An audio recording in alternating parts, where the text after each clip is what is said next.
Assalomu alaykum, hurmatli.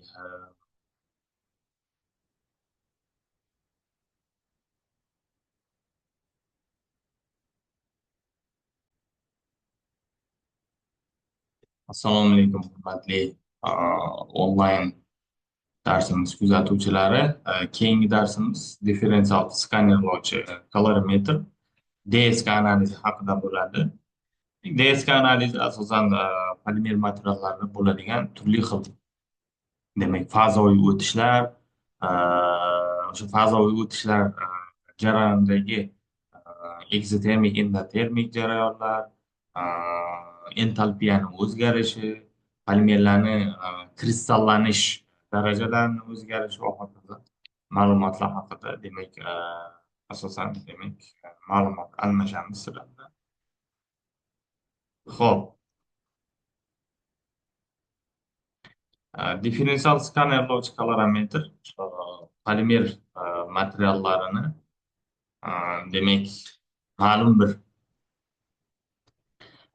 yuqori issiqlik ta'sirida turli xil xususiyatlarni o'zgarishini aniqlashda asosiy qo'llanadigan analiz usuli hisoblanadi. Demak, polimer materiallarni termik ishlov berish yoki qizdirish yoki termik barqarorligini aniqlash davomida ularda turli xil fizik kimyoviy jarayonlar sodir bo'lishi mumkin. Misol uchun, kimyoviy jarayonlarda boya aytdik, oksidlanish bo'lishi mumkin yoki bo'lmasam qaytarilish bo'lishi mumkin yoki bo'lmasam destruksiya jarayonlari ketishi mumkin. Endi fizik jarayonlarda adsorpsiya, desorpsiya bo'lishi mumkin yoki bo'lmasam makromolekulyar konformatsiya o'tish holatlari bo'lishi mumkin. Mana shu holatlarda yoki e, amorf taxlamdan kristal taxlamga, ya'ni tartibli taxlamga o'tish holatlari bo'lishi mumkin. Bu jarayonlarda albatta turli xil energiya ajralib chiqishi yoki energiya yutilish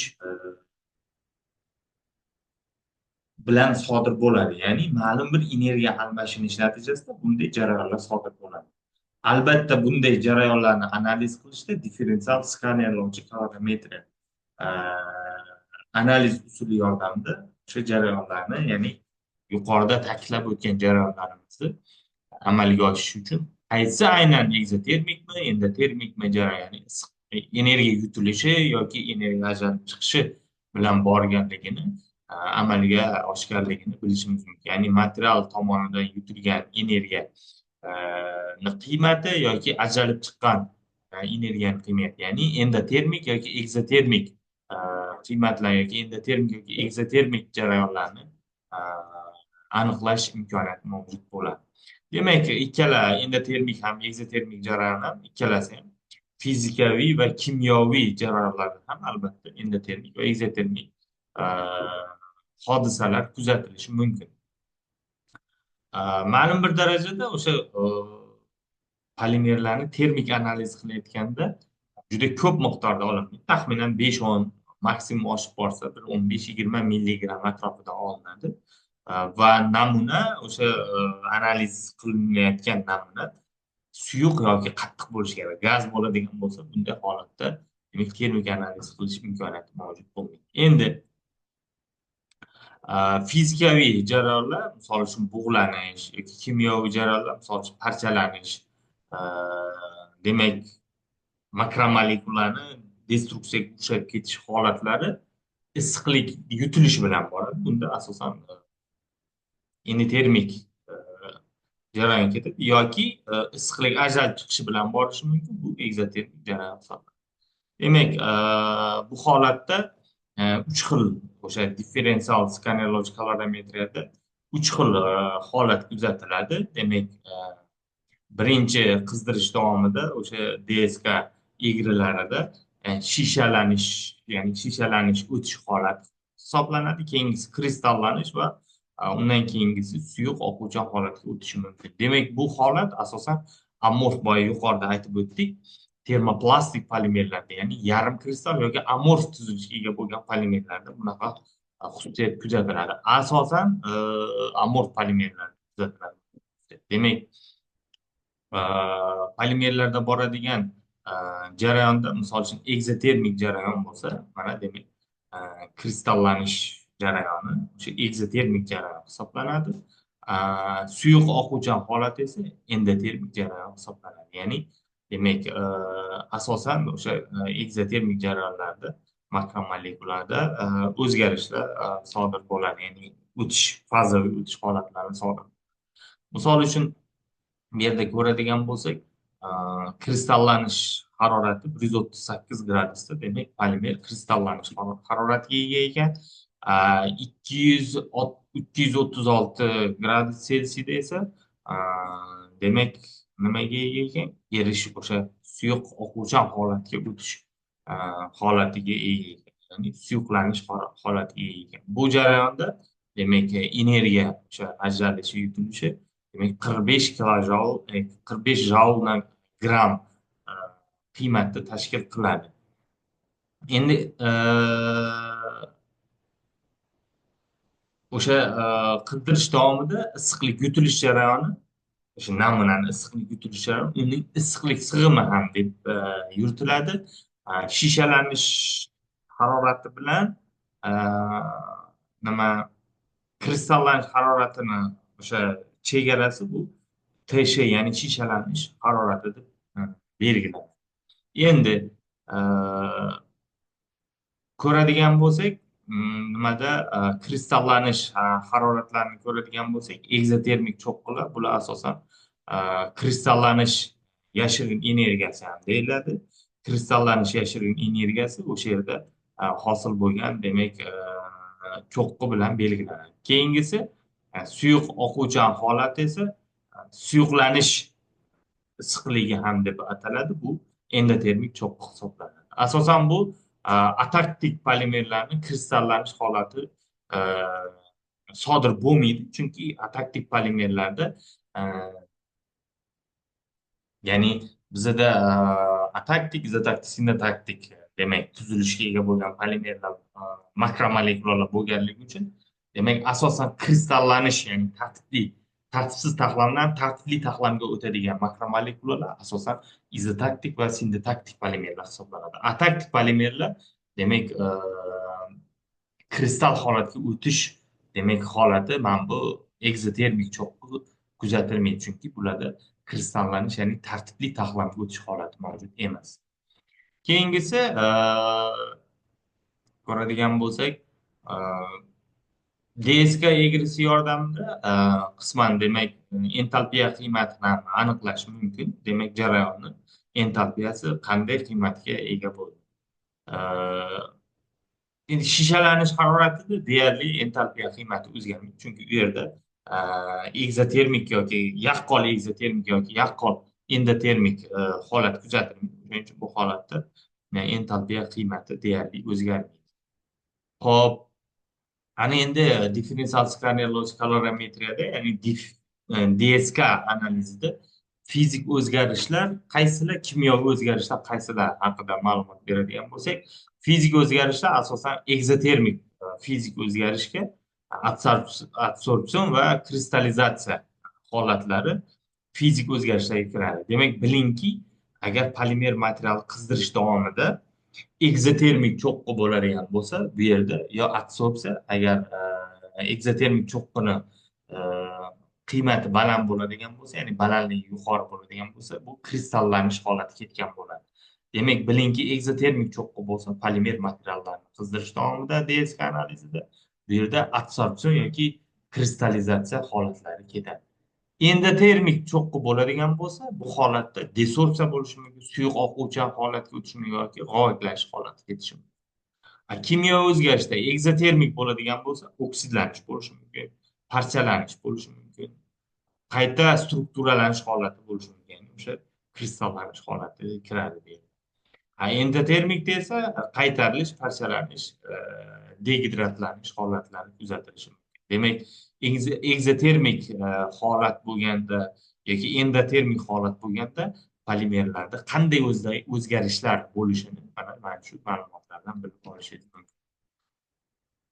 Endi polimer materiallarini bir-biri bilan aralashmasini agar oladigan bo'lsak, mana misol uchun polietilen bilan polipropilen egzotermik cho'qqisini ko'ryapmiz. Misol uchun polipropilenda taxminan 65-170 gradus Selsiyda ekzotermik cho'qqi kuzatilgan bo'lsa, polietilenda esa bu cho'qqi taxminan o'sha 130-140 gradus Selsiy atrofida kuzatilgan.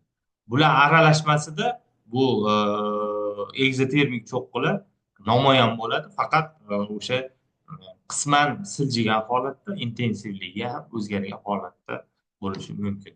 Ana endi kristallik darajasini aniqlash bo'yicha aytib o'tgandik yuqorida. Qanday qilib kristallik darajasini aniqlash mumkin? Misol uchun bizga polimerni DSK analizi berilgan. Polimer DSK analizini ko'radigan bo'lsak, mana misol uchun polietilen yoki boshqasi.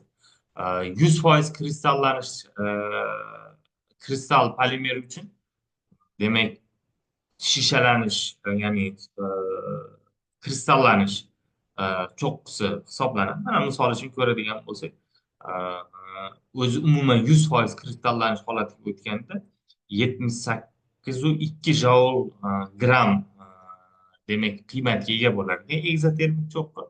Endi bu yerda esa o'sha qizdirish davomida 130-140 gradus Selsiy atrofida polimerda o'sha egzotermik cho'qqi 54,5 ga teng bo'lgan joul taqsim grammga.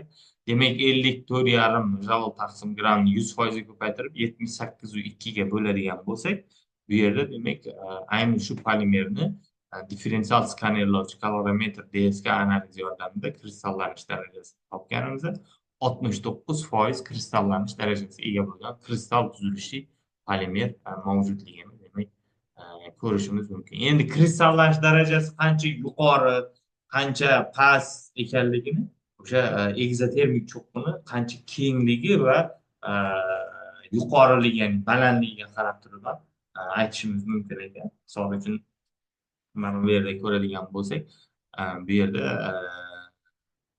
dastlabki polimerda, ya'ni dastlabki holatda kristallanish darajasi keyingi holatga nisbatan demak deyarli 2 barobar yuqoriligini ko'rishimiz mumkin. Differensial skanerlovchi kalorimetriyada, ya'ni DSK analizida asosan polimerlarda, materiallarda nimani aniqlash mumkin? Demak, bu polimerlarda aniqlashimiz mumkin bo'lgan xarakteristikalar bular suyuq oquvchan holatda aniqlash mumkin. Ya'ni haroratini shishalanish haroratini aniqlash mumkin. Qayta strukturalanish holatini aniqlash mumkin. Materialni suyuq oquvchan holatga o'tish energiyasini aniqlash mumkin yoki fazoviy o'tishini baholash mumkin. Keyingisi parchalanishini, energiyalarni, egzotermik, endotermik jarayonlarni, ya'ni qiymatini aniqlash mumkin. Polimerlanishda ham polimerlash jarayonidan ko'rish mumkin. Gel holatga o'tishini, qayta strukturalanishini ham ko'rish mumkin. Keyingisi jarayonlarni baholash, ya'ni termik mexanik xususiyatlarni baholashda ham aynan DSK analizdan foydalanadi. Suyuq oquvchan holatga o'tish, materiallarni qayta ishlash minimal haroratlarini, ya'ni qayta ishlashda qanday minimal haroratlarda qayta ishlash mumkinligini ham aniqlash mumkin. Keyingisi materialni sovutishda kristallanish haroratini ham aniqlash mumkin. Ya'ni optimal qanday sovutish tezligida yoki qanday sovutish diapazonida maksimum kristallanish darajasiga erishish mumkinligini DSK analizida aniqlash mumkin. Keyingisida oksidlanish barqarorligini ham polimerlarni aniqlash imkoniyati mavjud bo'ladi. Hop. Endi polimerlarda kuzatiladigan jarayonlarni ko'radigan bo'lsak, DSK analizida endotermik, egzotermik jarayon qaysidir, misol uchun kimyoviy sorbsiyada egzotermik kuzatilmaydi, endotermik kuzatiladi.